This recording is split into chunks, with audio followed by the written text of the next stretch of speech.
Monsieur, si c'est madame, pardonnez-moi, Maxel. Bonsoir, C'est Monsieur monsieur. Paris. Ouais. Bonsoir.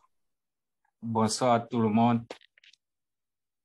Bon, je Alors, vais essayer de donner ce que j'ai préparé pour le sujet.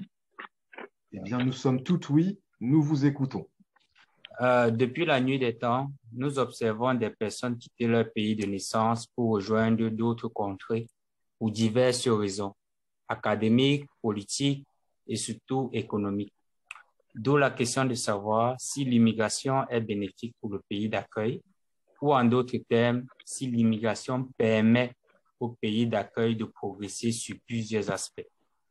Nous allons, pour conduire le fil de notre discussion, nous allons d'abord présenter les bienfaits de l'immigration pour le pays d'accueil, puis donner quelques inconvénients et enfin conclure en donnant notre point de vue concernant cette question. Tout d'abord, l'immigration permet à certains pays de récupérer de la main-d'œuvre qualifiée et de faire avancer leur économie. Nous pouvons prendre l'exemple du Canada qui, de par leur ministère de l'immigration, donne la possibilité à des milliers de travailleurs qualifiés de spécialités différentes, à l'instar des ingénieurs, des médecins, des avocats, des techniciens, de se trouver sur leur territoire et de pouvoir exercer leur métier et de contribuer au développement et de contribuer à la croissance économique du Canada. C'est ce qui permettra de combler le manque de main-d'œuvre qualifiée et d'avoir dynamisme dans tous les secteurs d'activité. Nous pouvons donc dire que cette éducation est bénéfique, surtout que le ministère canadien et le gouvernement ont décidé récemment d'augmenter le nombre d'immigrants pour les 2 prochaines années à venir. Aussi, l'immigration permet également de faire face au vieillissement de la population. Nous constatons dans la plupart des pôles à population vieillissante, notamment en Allemagne, où qui reçoivent des étudiants étrangers venus étudier sur leur territoire, que après les études, les étudiants sont encouragés à rester en Allemagne pour travailler et bâtir leur vie. Cela permettra à l'Allemagne de résoudre sur le long terme le déficit de résoudre sur le long terme le manque de rajeunir la population et ainsi augmenter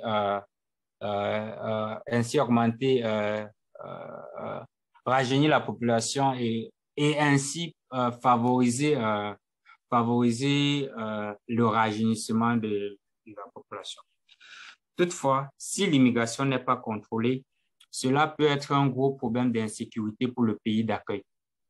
C'est la raison pour laquelle nous observons l'immigration clandestine qui se passe en Afrique, dans certains pays d'Afrique du Nord où des jeunes Africains subsahariens qui veulent aller en Europe passent dans le territoire de façon inappropriée et cela cause d'énormes problèmes d'insécurité à travers les différentes organisations terroristes qui recrutent ces jeunes-là et qui sèment la terreur pour ces pays-là.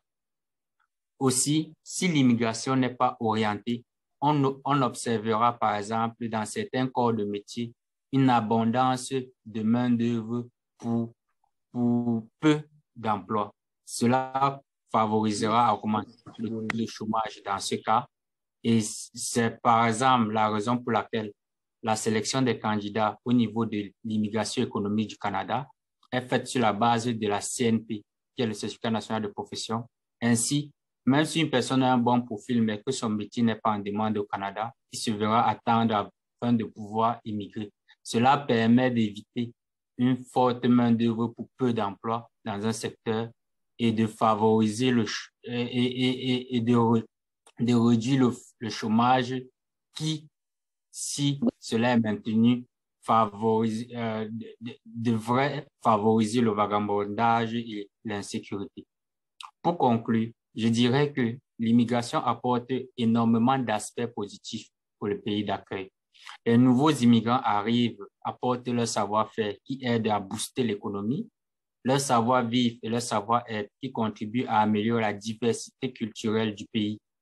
En revanche, il faudrait que l'immigration soit ordonnée et que la politique d'immigration soit bien pensée pour que cela ne crée pas un déséquilibre au sein de la société du pays d'accueil. Je vous remercie.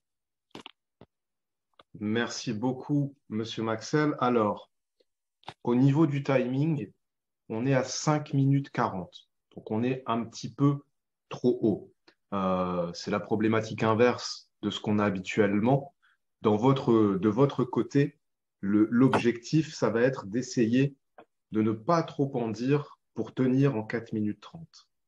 En ce qui concerne votre passage, je vais inviter toutes les personnes qui vont réécouter la vidéo de ce Zoom à réécouter ce passage parce que c'est l'un des meilleurs passages que j'ai pu avoir le plaisir d'entendre depuis qu'on a commencé les Zooms.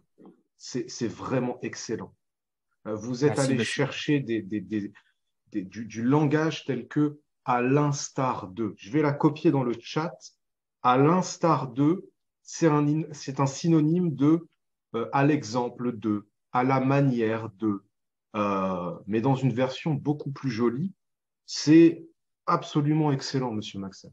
C'est excellent. Merci, monsieur. Vraiment, Merci. c'était un plaisir. Normalement, j'arrête à 4 minutes 30. Je voulais pas vous arrêter. Sincèrement, je voulais l'entendre jusque la fin. Donc, continuez comme ça, c'est juste magnifique. Bonsoir. Bonsoir, madame. Je vous remercie de m'avoir passé la parole. C'est la première fois que je participe au Zoom. Bien. Soyez la bienvenue et merci à vous pour votre participation. Merci aussi. On commence quand vous voulez. Oui. Oui, j'aimerais qu'on chronomètre. Comment? J'aimerais qu'on chronomètre. Ah oui, avec plaisir. Je lance le chrono dès que vous commencez. Ok. Je commence alors. L'immigration est bénéfique pour les pays d'accueil. Qu'en pensez-vous? Tout d'abord, nous allons commencer par définir ce que c'est que l'immigration. L'immigration est l'installation dans un pays d'un individu ou d'un groupe de personnes originaires d'un autre pays. De façon juridique, l'immigration est le fait de se rendre légalement dans un autre pays autre que celui de sa nationalité d'origine. Nous allons montrer d'entrée de jeu que l'immigration est bénéfique pour le pays d'accueil et par la suite montrer les inconvénients de l'immigration dans le pays d'accueil. Dans les deux définitions, nous pouvons constater que l'individu quitte son pays d'origine pour s'installer dans un autre pays. Cela peut être bénéfique pour le pays d'accueil dans la mesure où celui-ci est à la recherche de la main-d'œuvre ou alors si sa population est vieillissante. Et la main-d'œuvre devient en ce moment déficiente. Les individus qui s'installent dans un autre pays constituent une main-d'œuvre pour ce pays car ils contribuent au développement de ce pays et renforcent aussi l'équilibre démographique. D'autre part, l'immigration peut être néfaste pour le pays d'accueil dans la mesure où les immigrants qui arrivent dans le pays d'accueil arrivent de façon clandestine. Nous pouvons le voir dans les pays d'Afrique où les personnes quittent leur pays de façon clandestine et se retrouvent dans un autre pays de façon illégale. Cela peut causer non seulement des troubles dans le pays d'accueil, mais aussi une insécurité pour des personnes qui arrivent de cette manière. En conclusion, nous pouvons dire que l'immigration est bénéfique pour le pays d'accueil parce qu'il permet au pays d'accueil de se développer, de renforcer son équilibre démographique, de multiplier des entreprises. Merci, j'en ai terminé. Merci à vous. Alors, vous avez parlé pendant 3 minutes et 15 secondes. Donc, pour être dans les clous, il va manquer 1 minute 15. Donc, peut-être 2 ou 3 petits arguments de plus. En tout cas, sur ce que vous avez présenté, au niveau argumentaire, on est très bon. Vous utilisez des connecteurs logiques d'une part, d'autre part. Vous introduisez des exemples avec des tournures comme dans la mesure où. Donc, le niveau de français, très bon. La structure, presque parfait. Il me manquait juste une petite chose. Quand vous avez annoncé votre plan, que vous avez dit d'une part, nous verrons les avantages, il me manquait juste et en guise de conclusion, ou alors et pour conclure, je donnerai mon avis personnel. Donc, dans l'annonce du plan, il ne me manquait que l'annonce de la conclusion future. D'accord. Et on était parfait. Sinon, au niveau français, au niveau construction des arguments, au niveau des idées, c'est du très bon travail. Merci. Merci beaucoup à vous pour votre participation. Nous avons maintenant Madame Zineb. Zineb, pardon. Bon, Zineb, salut. oh là là là. Je vais y arriver. Oui, Zineb. Je vais y arriver. Oh là là. Pardonnez-moi. Alors, si vous êtes prête, je démarre le chrono dès que vous commencez. D'accord, je suis prête. Allons-y. D'accord. De nos jours, la grande majorité des personnes continuent de vivre dans le pays où ils sont nés seulement 1 personne sur 30. On estime que le nombre de migrants internationaux a augmenté ces 50 dernières années. Retournons à notre question. L'immigration est bénéfique pour les pays d'accueil. Qu'en pensez-vous? Pour analyser ce sujet, je commence par les avantages, après les inconvénients, puis mon point de vue personnel pour finir une conclusion. Tout d'abord, selon une récente sondage française, 20% des pays qui accueillent les immigrants, ils bénéficient de plusieurs avantages. Premièrement, résoudre le problème du vieillissement élevé de la population. Certains pays sont confrontés au problème du faible taux de natalité et de l'augmentation du nombre du personnage. Deuxièmement, la multiculturalisme de la société, l'immigration contribue à la formation d'une société avec une grande diversité culturelle. Troisièmement, l'éducation et carrière. L'immigration offre de nouvelles possibilités pour les gens qui veulent poursuivre leurs études. Cela leur ouvre la porte à des domaines d'études qui ne sont pas disponibles dans leur pays d'origine et éventuellement l'acquisition de diplômes mieux cotés sur le marché de l'emploi.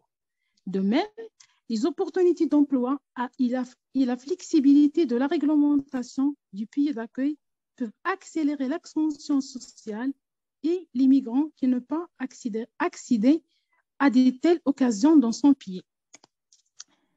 Quatrièmement, accroître la production économique et améliorer le niveau de vivre. L'immigration contribue à la formation du marché mondial ouvert. Il offre une perspective globale à la croissance sociale, économique et économique du pays. Mais personne, nul ne peut nier les inconvénients d'immigration sur les pays d'accueil. Premièrement, le chômage structurel. Aux raisons que certains travailleurs peuvent être exposés au manque de postes. Deuxièmement, le coût élevé du logement. L'augmentation de la population, par conséquent, les loyers et les prix des maisons sont élevés, ce qui réduit le niveau de vie et le prix des maisons. Personnellement, j'estime que l'immigration en général a des défauts et des qualités pour les deux pays qui doivent rendre en considération afin que les deux pays ne soient pas affectés. Pour conclure, les études contemporaines prouvent qu'il y a plusieurs nombreux facteurs qui poussent les individus immigrés, soit économiques, comme vouloir obtenir de meilleurs emplois, des niveaux de revenus plus élevés, au milieu, avoir un meilleur niveau de vie et bon niveau de scolarité. Merci, M. Farid. Merci à vous. On est à 3 minutes 28 pour le passage. Donc, on n'est pas très loin, on est à 1 minute de l'objectif. Donc là, je pense que si vous aviez parlé légèrement moins vite et peut-être rajouté un petit argument, on était dans les 4 minutes 30. Au niveau de la structure, on est bon, même si on n'a pas eu la nuance juste avant l'annonce du plan, c'est pas gravissime en soi, la structure était bonne. L'architecture de vos différentes parties, elle était bonne également. Comment je le sais? Vous avez utilisé des connecteurs logiques. Premièrement, deuxièmement, c'est ce qui nous permet à nous de pouvoir suivre un peu votre plan. Et ça a été très bien fait. Au niveau des arguments, ils étaient bons également, toujours suivis d'exemples. Vous avez parlé du taux de natalité. Tout à l'heure, on avait quelqu'un qui a parlé de l'Allemagne aussi. On est en plein dans le sujet avec ces exemples-là. Vous avez dit, vous avez utilisé des tournures comme prendre en considération. Donc, le niveau de français est très bon. C'est une très bonne épreuve. Maintenant, il faut aller chercher cette dernière minute pour atteindre les 4 minutes 30. Comme ça, on évite à l'examinateur de devoir nous relancer.